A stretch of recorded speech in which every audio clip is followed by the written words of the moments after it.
অন্যের আপদ নিজের কাঁধে নিয়ে নিজেদের বিপদ বাড়িয়েও রোহিঙ্গাদের দেশে ঠাঁই দিয়ে অনন্য দৃষ্টান্ত মানবতার উদাহরণ তৈরি করেছেন মাননীয় প্রধানমন্ত্রী।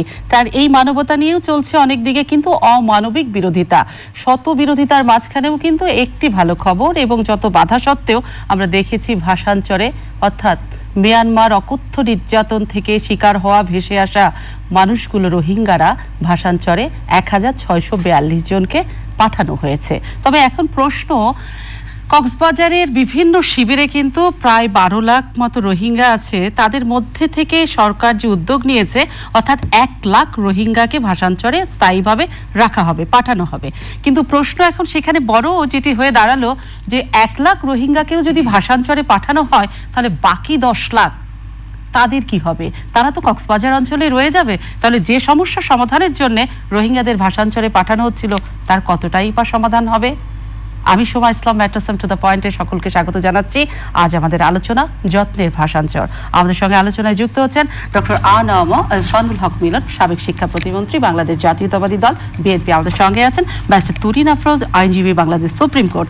আমি আলোচনাটা শুরু করতে চাই ডক্টর মিলন আপনাকে দিয়ে। রোহিঙ্গাদের একটি অংশকে ভাষান্তরে গতকালকে স্থানান্তরিত করা হয়েছে। বহু বিতর্ক ছিল, এটাকে পাঠানো যাবে না, উন্নয়ন সংস্থা থেকে এনজিওগুলোর বিরোধিতা ছিল। 1642 জনকে পাঠানো হয়েছে। সরকারের এই উদ্যোগটাকে আপনারা যদি সবার আগে বলি কিভাবে দেখছেন? বিরোধিতার অংশীদার তো আপনারা নিজেরাও, যদিও রোহিঙ্গাদেরকে এনেছিলেন আপনারা। সেজন্যই বলছি বিরোধিতা করার জন্যই বিরোধিতা করছি না, বাস্তব অবস্থাটা দেখতে হবে। আপনি যদি বিষয়টাকে গভীরভাবে অনুধাবন করেন তাহলে এখানে প্রথমেই দেখতে হবে বাংলাদেশের পক্ষ থেকে একজন বাংলাদেশি নাগরিক হিসাবে, প্যাট্রিয়ট সিটিজেন হিসাবে কোন চক্ষু দিয়ে দেখছি।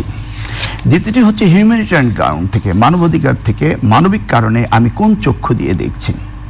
তৃতীয়টি হচ্ছে যে ডিপ্লোমেট ইউএনআই, জাতিসংঘের যে সংস্থাগুলো রয়েছে যারা এই সমস্ত ব্যাপারে সাহায্য সহযোগিতা করে থাকে তাদের চক্ষু দিয়ে কিভাবে দেখছে। চতুর্থটি হচ্ছে ডিপ্লোম্যাটিক আই। এই ডিপ্লোম্যাটিক আই দিয়ে আমরা কিভাবে দেখছি এটা সমাধানের জন্য। আপনি বললেন যদিও বিএনপি সময় শুরু হয়েছে, সে কথা যদি বলতে চাই, সে আরাকান রাজ্যতে সে মোগল সম্রাটের জাহাঙ্গীর সাহেবের, সম্রাট জাহাঙ্গীরের ব্রাদার সুজা যখন এসেছিল সেই সময় তার 2 কন্যাকে হত্যা করা হয়েছিল এবং তাকে হত্যা করা হয়েছিল।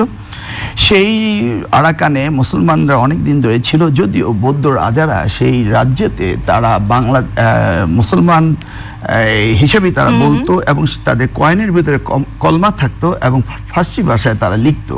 কিন্তু এটা ছিল তাদের একটা ভাবধারা। মূলত মুসলমানদের উৎখাত করার জন্য তারা সেই সময় থেকে, মোগল থেকেই কিন্তু তারা প্রস্তুত ছিল। সেই ইতিহাসটাও কিন্তু আমাদেরকে জানতে হবে।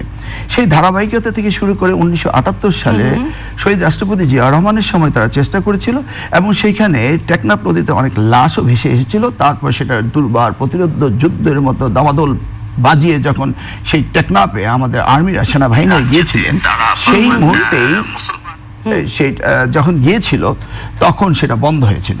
1991 সালে যখন এই আজকের প্রধানমন্ত্রী যিনি কারা নির্যাতিত হচ্ছেন, ওনার সময়ে যখন এই রোহিঙ্গারা আসতে শুরু করলো তখন মাত্র 2.5 লক্ষ রোহিঙ্গা এসেছিল, সেখান থেকে 1 লক্ষ ফেরত দেওয়া হয়েছিল। তাহলে আমি সর্বোপরি বলতে চাচ্ছি যে রোহিঙ্গাদেরকে এই আরাকান থেকে বের করে যে পরিকল্পনাটি চলছিল সেই পরিকল্পনাটি এখন বাস্তবায়িত হতে যাচ্ছে বলেই আমি মনে করি। সেজন্যই বলছি একজন দেশপ্রেমিক বাংলাদেশী হিসাবে মনে করি যে আমাদের দেশে যে তারা প্রায় 11 লক্ষ বা 13 লক্ষ রোহিঙ্গা রয়েছে তাদেরকে ফেরত পাঠাতে হবে, এটা আমি বিশ্বাস করি, এবং যে কোনো মূল্যের বিনিময়ে ফেরত পাঠাতে হবে।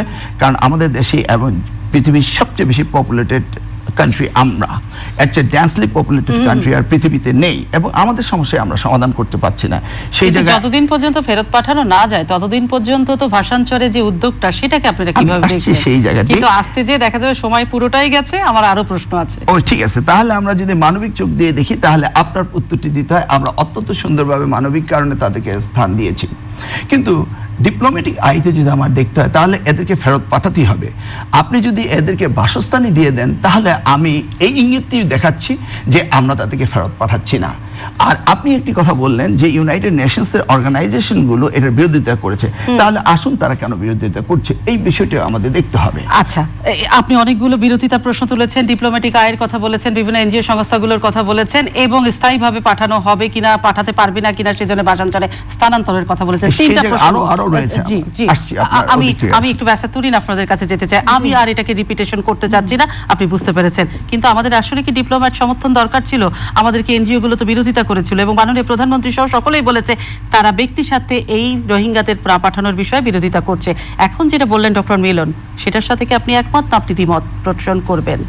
আমি মনে করি স্থানান্তর আমাদের এই মুহূর্তে আলোচিত বিষয় হওয়া উচিত না, আমাদের টার্গেট হওয়া উচিত প্রত্যাবর্তন। যেটা হচ্ছে যে আমি ওনার সাথে একমত, আমাদের দেশ এবং নাগরিকদের প্রশ্ন থেকে আমি যদি মনে করি যে একটি রাষ্ট্রের যে দায়বদ্ধতা রয়েছে, আমরা আন্তর্জাতিক দায়বদ্ধতা থেকে অবশ্যই নিজেদেরকে সেখানে প্রমাণ দিয়েছি যে আমরা অনেক মানবিক, কিন্তু এই মুহূর্তে আমরা যদি এই 12 লাখ 11 লাখ রোহিঙ্গাদেরকে প্রত্যাবর্তনের যে চেষ্টা, আমার কাছে মনে হয় কোথাও সেখানটাতে প্রত্যাবর্তন পলিসিতে কোথাও না কোথাও আমাদের কিছু না কিছু দুর্বলতা থেকে যাচ্ছে। কেন সেটা বলছি, ইউএন অর্গানাইজেশনে আমাদের প্রপার রিপ্রেজেন্টেশন এবং লিয়াজো এবং ডিপ্লোম্যাটিক যে লাইনগুলো রয়েছে সেগুলোকে আমরা ওপেন করে সেটাকে সমাধান করতে পারছি না। আমাদের দুটো প্রতিবেশী রাষ্ট্রের সাথে আমরা যে ব্যালেন্সের রাজনীতি করছি সেখানটাতে দুজনেই আবার বলেছে, চীন এবং ভারত, প্রতিবেশী চীন নয় কিন্তু চীনটা একটা বড় ফ্যাক্টর বাংলাদেশের জন্য, দুটো রাষ্ট্রই কিন্তু বলেছে যে আমরা রোহিঙ্গা সমস্যার সমাধানে আমরা থাকবো, এবং দুজনেই হচ্ছে সিকিউরিটি কাউন্সিলের মেম্বার হয়েছেন তারা দুজনে।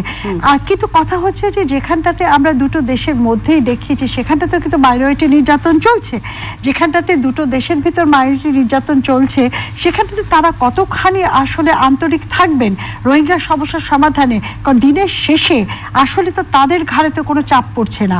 সুতরাং এখানটাতে আমাদের ডিপ্লোম্যাটিক চ্যানেলগুলো কি কাজ করছে এটি একটি বিষয়। আর দ্বিতীয় যে বিষয়টি হচ্ছে, আজকে যারা সমালোচনা করছে ভাষান্তরে কেন পাঠানো হচ্ছে, বা আমরা এখন হয়তো বুঝতে পারছি না কি করব, 1 লাখ সরাচ্ছি, মানে এগুলোকে নিয়ে বাকি 10-11 লাখের কি হচ্ছে। আজকে যারা সমালোচনা করছে যে ওখানে কেন যাওয়া হচ্ছে, তাহলে আমার প্রশ্ন হচ্ছে যে আপনারা মানবতার কথাই যদি বলেন তাদেরকে ফেরত দেওয়ার জন্য মিয়ানমারকে আপনারা কেন চাপ দেন না? আর এত ভালোবাসা থাকলে তাদেরকে নিজের দেশে নিয়ে যেয়ে রাখেন না। আমরা আমাদের যে কিছু সীমাবদ্ধতা তার মধ্য থেকে আমরা আমাদের বেস্ট কিছু করার চেষ্টা করছি, কিন্তু তারপর আমি বলছি যে যেভাবে আমরা ডিল করছি তাতে কিন্তু মনে হচ্ছে রোহিঙ্গারা ফেরত যাচ্ছে না। কারণ আমাদের যে ইন্টারন্যাশনাল মামলাগুলো দুটো রয়েছে যেটার উপরে ভরসা করে আমরা খুব উত্তেজিত, খুব আনন্দিত যে একেবারে গাম্বিয়া মামলা করে দিয়েছে এই সমস্যা, সেখানে কিন্তু এই প্রত্যাবর্তনের ইস্যুর কোনো একটা লিগ্যাল পয়েন্টও উঠানো হয়নি এবং আমরা সেখানে পার্টিও হইনি। এবং আইসিসি থেকে বেনসুদা কেন আসছে না, ফাতু বেনসুদা যিনি নাকি তো গোয়েন্দা তদন্ত করতে আসবেন আমাদের আইসিসি থেকে, তিনিও কিন্তু এসে পৌঁছাচ্ছেন না। সুতরাং আমরা কিন্তু একটা পুরো একটা আটকে আছে একটা বিষয়ের ভেতরে, যেখান থেকে আমরা বের হওয়ার রাস্তা আসলে কিন্তু পাচ্ছি না।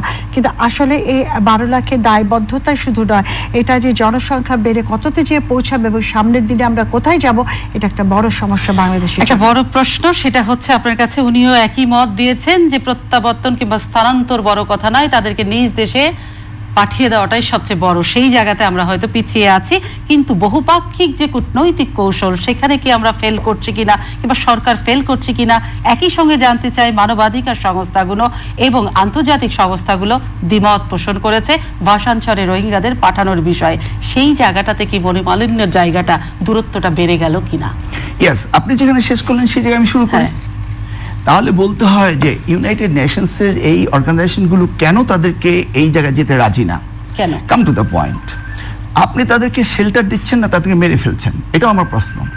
কারণ মেইনল্যান্ড থেকে 60 কিলোমিটার দূরে, নটিক্যাল মাইল ধরে, 1 নটিক্যাল মানে 2000 গজ, 1760 গজ না, আর উপকূল থেকে 30 নটিক্যাল মাইল দূরে, এবং কোস্টাল এরিয়া থেকে 2 ফিট নিচে এটা, এবং 20 ইয়ার্স এগো এই জায়গাটিকে কিছুটা ভেসে উঠেছে।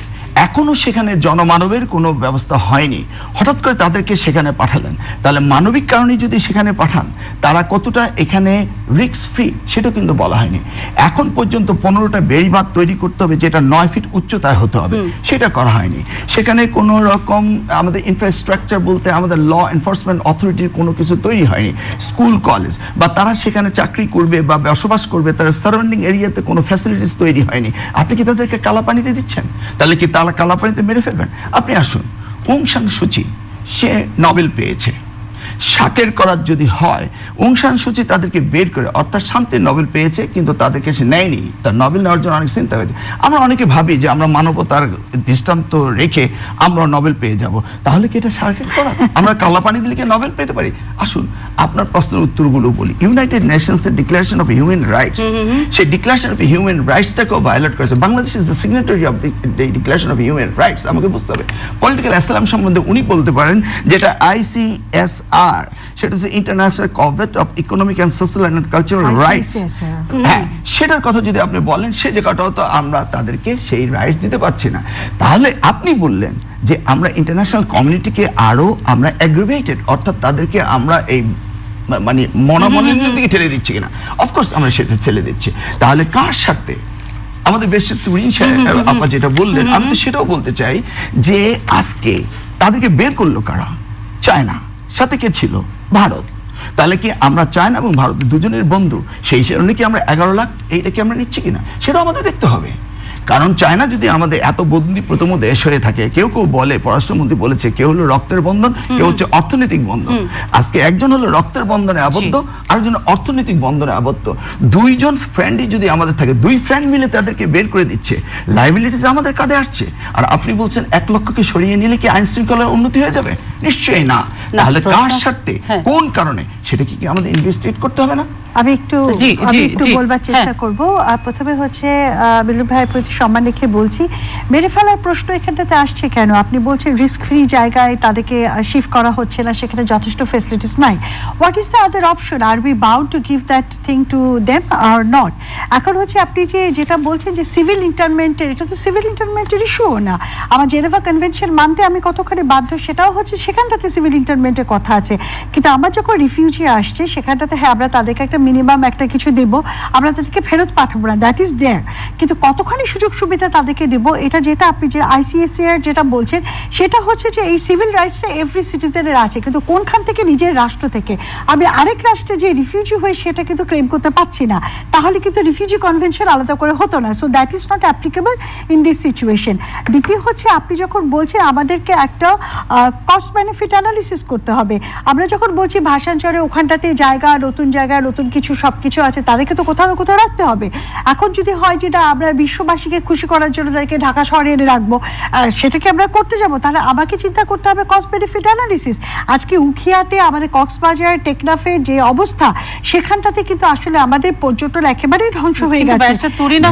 1 লাখকে রাখা হবে ভাষাঞ্চরে, 10 লাখ রয়ে যাবে, তাহলে কি কক্সবাজারের উন্নতি হবে? না, আমাদের গভর্নমেন্টের কিন্তু এই যে এখানটাতে কিন্তু পাবলিক একটা পোস্ট আছে, স্পোকসপারসন আছে, তারা নিশ্চয়ই বলবেন যে ফেস বাই ফেস কি প্রোগ্রাম আছে। মেবি ইনিশিয়াল স্টেজে তাদের তো প্রত্যাবর্তনের জন্য বহুবার চেষ্টা করা হয়েছে, এবং সেখানে দেখা গেছে যে 25টা পরিবারের ভেতরে একটা পরিবারও যে ওখানটাতে যাচ্ছে না। কিন্তু আমাকে তো ফেস বাই ফেস সেখানটাতে সরকারকে চিন্তা করতে হচ্ছে। আমরা কূটনৈতিক চেষ্টা চালাতে দেখছি গভর্নমেন্টকে, কিন্তু আমি বলছি যে আরো বেশি এটা তীব্র হওয়া উচিত। কিন্তু একই সাথে এখানটাতে যেটা বললেন যে নোবেল প্রাইজ পাওয়ার জন্য এটা করা হচ্ছে কিনা, এটা আসলে কিন্তু একেবারে ব্যক্তিগত একটা ওপিনিয়ন। এই ওপিনিয়নের কিন্তু কোনো ভিত্তি নাই। এটা এখন নোবেল প্রাইজ পাওয়ার জন্য বা ওনাদেরকে ভাষাঞ্চলে রেখে নোবেল প্রাইজ পেতে হবে, নোবেল প্রাইজ পাওয়ার জন্য ভাষাঞ্চলে কাউকে রোহিঙ্গাদের পাঠানো হয়নি। আপনি নিশ্চয়ই তার প্রশ্নের উত্তর দিবেন। আমি একটু বলতে চাই, ব্যারিস্টার তুরিন আফরোজ কিন্তু দ্বিতীয় প্রশ্নের উত্তরে বলেছিল যে রোহিঙ্গাদেরকে যে পাঠানো হয়েছে সেইখানে আন্তর্জাতিক সম্প্রদায়গুলো যে এত কথা বলছে, বিরোধিতা করছে, কিন্তু কোনো আন্তর্জাতিক সম্প্রদায় কিংবা যে সমস্ত রাষ্ট্রগুলো খাবার দিচ্ছে, টাকা দিচ্ছে, তারা কিন্তু 100 জন করেও নিজ দেশে নিয়ে যায়নি। সেটা নেওয়া উচিত ছিল কিনা এত বিরোধিতা না করে? আর যদি আন্তর্জাতিক সম্প্রদায়ের সমর্থন নিয়ে রোহিঙ্গাদের ভাষাঞ্চলে পাঠানো হতো, সেটা ভালো হতো কিনা? শুনেন, প্রথম কথা হলো উনি যে আমাকে ব্যারিস্টার ডিসক্লেইমের কথা বললেন, আমি কিন্তু বলিনি they have the claim, they have the rights. আর এটাও সত্য যে আমরা আমাদের রিফিউজিকে কোথায় রাখবো না রাখবো সেটা আমাদের উপর নির্ভর করে। আমরা সেটাকে তাদেরকে প্রিভিলেজ এন্ড ফ্যাসিলিটিস আমরা আন্তর্জাতিক সম্প্রদায়কে এত গুরুত্ব কেন দিচ্ছি? আন্তর্জাতিক সম্প্রদায় বিকজ এনাফ ইনফরমেশন ইউনাইটেড নেশনসকে দেওয়া হয়নি অ্যাবাউট ভাষাঞ্চল সম্পর্কে, তাদেরকে দেওয়া হয়নি। এই কোস্টাল লাইনে যেখানে কখনো মানব থাকেনি, সেখানে যখন মানুষকে পাঠানো হচ্ছে এবং দ্য টেস্ট কেস হিসেবে, গেনিপিক হিসেবে যখন রোহিঙ্গাদের পাঠানো হচ্ছে, দে আর কনসার্ন। আপনি বলেছেন যখন আমরা তাদেরকে ওখানে পাঠাচ্ছি এবং ইন্টারন্যাশনাল অর্গানাইজেশনগুলি সেখানে বাধা দিচ্ছে, তখনই বুঝতে হবে যে yes there is a reason to say no. কেন তারা এখানে বলছে? আমরা তাদেরকে গোলশান বনানীতে কেন বাধা বাধা আনবো না। দিচ্ছে আন্তর্জাতিক সংস্থাগুলো, সেই প্রশ্নের উত্তরটা আমি আপনার কাছে চাইবো। জি, আপনি বলুন। না, এখন উনি যে এটা কথা কি শুধুই নিরাপত্তা ঝুঁকি? না, আমি তো দেখতে পাচ্ছি যে আপনি যদি জিওলজিক্যাল সার্ভে করেন এই ভাসান চর সম্পর্কে, আপনি স্ট্রেট দেখতে পারবেন এটা কোস্টাল লাইনের থেকে বিলো, এবং সেখানে অনলি নভেম্বর টু এপ্রিল এই লিন সিজনে সেখানে ড্রাই থাকে, রেইনি সিজনে every month there is a flood. তাদেরকে সেখানে নিয়ে যাওয়া হলো, সেই জন্য ইন্টারন্যাশনাল কমিউনিটির বাধা। আমরা ইন্টারন্যাশনাল কমিউনিটির সাথে আর্গু করে তাদের কারণে প্রিভিলেজ অ্যান্ড ফ্যাসিলিটিস বাড়িয়ে দিয়ে আমাদের টাকা দিয়ে আমরা কোন স্বার্থে করছি? That is my question. Doctor Milan, এই যে রোহিঙ্গাদের জন্য এত কিছু, এত ভালোবাসা, এত পরামর্শ, দেশে 3 বারের ক্ষমতায় ছিলেন, বিরোধী দলের অবস্থানে এখন নেই, আগে ছিলেন, আপনারা রোহিঙ্গাদের নিয়ে যাওয়ার ব্যাপারে সরকারকে কোনো পরামর্শ দিয়েছেন? সেটাই তো বলছি, সেই সময় 2.5 লক্ষের মধ্যে 1 লক্ষ ফেরত দেওয়া হয়েছিল। আমি তো সেই আরাকানের ইতিহাস থেকে ডেকে বললাম যে এই মুসলমানদেরকে সেখান থেকে বিতাড়িত করার জন্য যে প্রসেসটা চলে আসছিল, সেই প্রসেসটা আস্তে আস্তে শহীদ রাষ্ট্রপতি জিয়া রহমানের সময় এসেছিল, সেই সময়টাকে বন্ধ করা হয়েছে।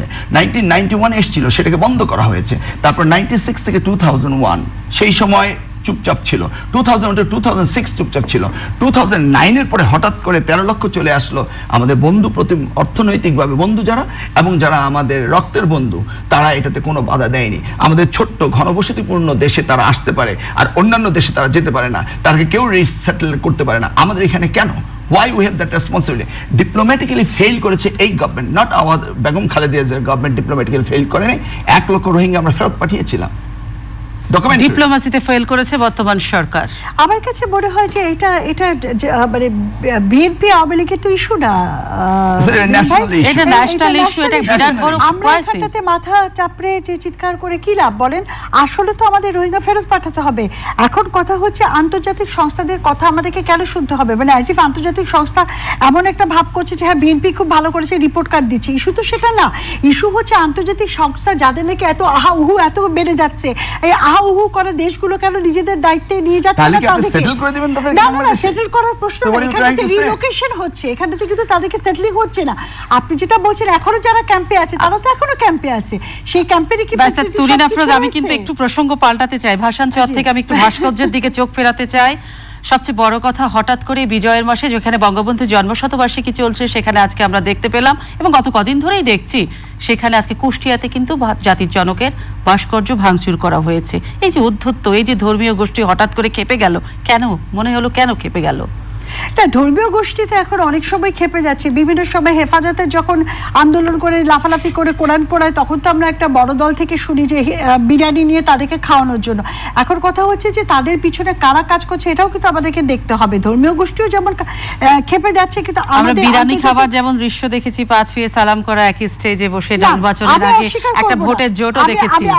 আমি সেটা বলছি, আমি সেটাও বলছি যে এইগুলো কাজগুলো আমরা যে বিভিন্ন সময় করেছি, এই জায়গাগুলো আমরা অনেক কিছু করেছি যেগুলো আমরা একসেপ্ট করে নিয়েছি, ভেবেছি এগুলোতে হয়তো প্রশমিত হবে ব্যাপারগুলো, আসলে কিন্তু তা না, বেড়েছে। কারণ হচ্ছে যে যারা বাংলাদেশের অস্তিত্বে বিশ্বাস করে না, বাংলাদেশের সংবিধান বিশ্বাস করে না, পতাকা একটা গায়ে লাগাতে যাদের কষ্ট হয়, জাতীয় সঙ্গীতের প্যারোডি বের করে গান গায়, তাদেরকে যখনই আপনি মাথায় তুলবেন তখন তো এই জিনিসগুলো দেখতেই হবে। আজকে ভাস্কর্যের উপরে আঘাত হেরেছে, তবে এখানটাতে কেন আমি জিনিসটাতে একটু আপত্তি জানাচ্ছি, আমি 1 সেকেন্ডে শেষ করে দিচ্ছি, যেহেতু এখানটাতে মিলন ভাই রয়েছেন, আমি সেটা বলছি। আজকে এত ভাস্কর্য রেখে বঙ্গবন্ধুর ভাস্কর্য নিয়ে এত উত্তেজনা কিসের জন্য? What is the political reason behind it? মানে there must be some political reason. কারণ এখানে কিন্তু অনেক ভাস্কর্য রয়েছে, জেনারেল অনেক ভাস্কর্য রয়েছে। চট্টগ্রামে জিয়া উদ্যানে একটি জিয়া সাহেবের একটা ভাস্কর্য রয়েছে, কিন্তু তাদের আপত্তি হচ্ছে বঙ্গবন্ধুর ভাস্কর্য। সো এখানটাতে কথা হচ্ছে ইটস নট দ্য অল ভাস্কর্য অ্যাজ সাচ, বাট বঙ্গবন্ধুর ভাস্কর্য, সেখানটাতে আমার কাছে মনে হয় যে একটা রাজনীতিকরণের একটা চেষ্টা করা হচ্ছে ধর্মীয় গোষ্ঠী। এই রাজনীতিকরণটা কে করছে? ডক্টর এহসানুল হক মিলন, সরাসরি আপনার কাছে জানতে চাই। আওয়ামী লীগ কিন্তু বলছে এই যে খেপিয়ে দেওয়া ধর্মীয় গোষ্ঠীকে, সেটা কিন্তু পেছন থেকে কলকাঠিটা আপনারাই নাড়ছেন, বিএনপি করছে। আমি কি করে তুহিন আফরোজের ব্যারিস্টারের কথার বাইরে যেতে পারি? যেখানে আমরা জগন্নাথ হলের সামনে দেখছি বঙ্গবন্ধুর ভাস্কর্য রয়েছে, যেখানে আমরা দেখছি ঢাকা বিশ্ববিদ্যালয়ের সামনে নামবিহীন মুক্তিযোদ্ধাদের ভাস্কর্য রয়েছে, আমরা টাঙ্গাইলে দেখেছি, সারা বাংলাদেশে অনেক জায়গায় অনেকগুলো দেখছি। আর যেখানে আপনি দেখুন আমরা যদি জাতীয়তাবাদী দল থেকে 15 জন একটা মিছিল করি, সেই মিছিল হতে দেওয়া হয় না। আজকে হাজার হাজার মুসল্লিদেরকে মিছিল করতে দেওয়া হচ্ছে। আমি তো মনে করি এটা পলিটিক্স করা হচ্ছে। কে কার সাথে পলিটিক্স করছে, কে কার সাথে রাজনীতিটা করছে? আপনারা হেফাজতের সাথে করছেন নাকি সরকার হেফাজতের সাথে করছে? সরকার হেফাজতের সাথে, এটা দৃশ্যমান। এই দৃশ্যমান কি করে আজকে হেফাজতকে আন্দোলনে ঠেলে দিয়ে তাদের ছবি নিয়ে বিশ্ববাসীকে দেখানো হচ্ছে যে বাংলাদেশের ফ্যানিটিজম আবার জেগে উঠবে, অতএব তাদের থামাও। This is a politics. ভাস্কর্য নিয়ে কোনো কথা বলে মানুষকে অন্য পথে ধাবিত করে কোনো লাভ হয়? This is completely politics. ভাস্কর্য আমরা অনেক দেখেছি। ভাস্কর্যের পলিটিক্সেও কিন্তু সরকার এগিয়ে গেল, বিএনপি তো আবার পিছিয়ে গেল। সেটা বলতে পারেন, কারণ হাজারো লোকের মিছিল, লাখো লোকের মিছিলকে তারা বাধা দিচ্ছে না। আমরা 15-20 জনের মিছিল করলে বাধা দেয়, পিটিয়ে ঘরে উঠিয়ে দেয়, বাস পুড়িয়ে মামলা করে দেওয়া হয়, 5000 ভোট দিয়ে আমাদেরকে বাড়িতে ফেরত দেওয়া হয়। আর আমরা ইলেকশন করি উত্তরা, বাস পুড়ে ঢাকার দক্ষিণ। তার মানে কি আওয়ামী লীগ যেটা বলে বিএনপি সব দিক দিয়ে দেউলিয়া, আসলে কি দেউলিয়ে? নিজেদের দেউলিয়া যদি নিজেরাই বলতে থাকে তাহলে বলুন না। আপনার চালাকিতে সমর্থন হয়েছেন, আমরা দেউলিয়া নয়। জনগণ যাকে পছন্দ করে আমরা জনগণের সমর্থন নিয়ে আসি। আমি একবার বলেছিলাম আপনার টকশে, আমাদেরকে 2 ঘন্টার জন্য ছেড়ে দেন, পুলিশ ডিস্টার্ব করবে না, তাহলে দেখবেন বিএনপি দেউলিয়া না বিএনপি আবারও রাজনীতি করতে পারবে। তাহলে ভাস্কর্য একটি রাজনীতি, এটা নিয়ে আমি তাহলে ভয়টা আসলে বিএনপির কাকে, পুলিশকে না আওয়ামী লীগকে? বিএনপি ভয় পায় কাকে? রাজনীতি করতে গেলে পুলিশকে ভয় পেয়ে লাভ আছে? পুলিশ কার? আপনি কি পুলিশ লীগ বলতে চাচ্ছেন? আমি বলছি একটা দলের তো শক্তি জনগণ, তাহলে বিএনপি জনগণ কোথায়? জনগণ কার? জনগণ বিএনপির সাথে। কিন্তু আপনি এইটাই তো আমি বুঝলাম, যখন হেফাজতের লক্ষ জনতা নিয়ে রাজপথে নামে তখন তাদেরকে বাধা দেওয়া হয় না, কিন্তু বিএনপি যখন নামবে প্রেস ক্লাবের সামনে তাদেরকে বাধা দেওয়া হবে। তাহলে ভাস্কর্য নিয়ে আমি ধর্মীয় অনুভূতিতে আঘাত আনতে চাই না, আমি ধর্ম কম বুঝি, তবে এটা বুঝবো যে ভাস্কর্য নিয়ে রাজনীতি হচ্ছে, এটা নিয়ে ভাস্কর্য নিয়ে রাজনীতি হচ্ছে। মিলন ভাই, যদি সত্যিকার অর্থে আপনাদের জনগণ থাকে এবং আমি বিশ্বাসও করি আপনাদের সাথে জনসমর্থন রয়েছে, তাহলে 15 জনের মিছিলের কথা বলছেন কেন? 15 লক্ষ মিছিল। হ্যাঁ বলছি যে 15 জনকে বাধা দেয়, 15 লক্ষ তো দূরের কথা। 15 জন আপনারা লক্ষ্য নামিয়ে দেখেন না, পুলিশ এই কয়টা পুলিশকে সেটাই তো বলছি, আমাদেরকে নামতে দেওয়া হয় না। আপনারা নামেন না কেন? কথা হচ্ছে নামতে দেওয়া হবে কি? কেউ কি হাত ধরে নামাবে? এটা বলেন। আমরা নেমেছি, আমাদেরকে আমি তো বললাম না, 5 তাহলে ভোট দেওয়া আপনারা ভয় হয়েছে। পাচ্ছেন কেন? যাবেন। আমরা ভয় পাচ্ছি না, সময় মতো হবে ইনশাআল্লাহ। সময়টা কবে ভাইয়া? সেই সময়টা একটু বলেন। ঈদের পরে? না, ঈদের পরে দেখতে পাচ্ছেন না 5% লোক ভোট দিচ্ছে না। 35% যদি আওয়ামী লীগের নেতা কর্মী হয়ে থাকে 5% ভোট পায় কেন? ওই 30% আমাদের সাথে। আর আমাদের যদি 33% থেকে 33 তারাও কেন যাচ্ছে না? তারাও কেন যাচ্ছে না? বলতে পারছি না, সময় কি চলেই গেল? অপেক্ষা করুন। সেই সময়টা আমি জানতে চাচ্ছি, সময়টা কখন আসবে? কোন ঈদের পরে আসবে? ঈদের পরে নয়, চাঁদের পরে নয়, রোজার চাঁদের পরে নয়। যখন আপনি দেখতে পাবেন তখনই দেখতে পাবেন। এই যে দেখা শুরু হচ্ছে, দেখতে চাচ্ছি। না, আমরা সাধারণ জনগণ দেখতেই চাচ্ছি। আমি কোনো দলের হয়ে বলছি না। আপনি দলের নাকি? আপনি তো দলেরই। না ভাই, আমি কোনো একজন সাধারণ একজন পেশাজীবী। আমি যে কথা বলছি যে দল হিসেবে কিন্তু নয়, আপনারা তো একটু আন্দোলনে থাকতে হবে।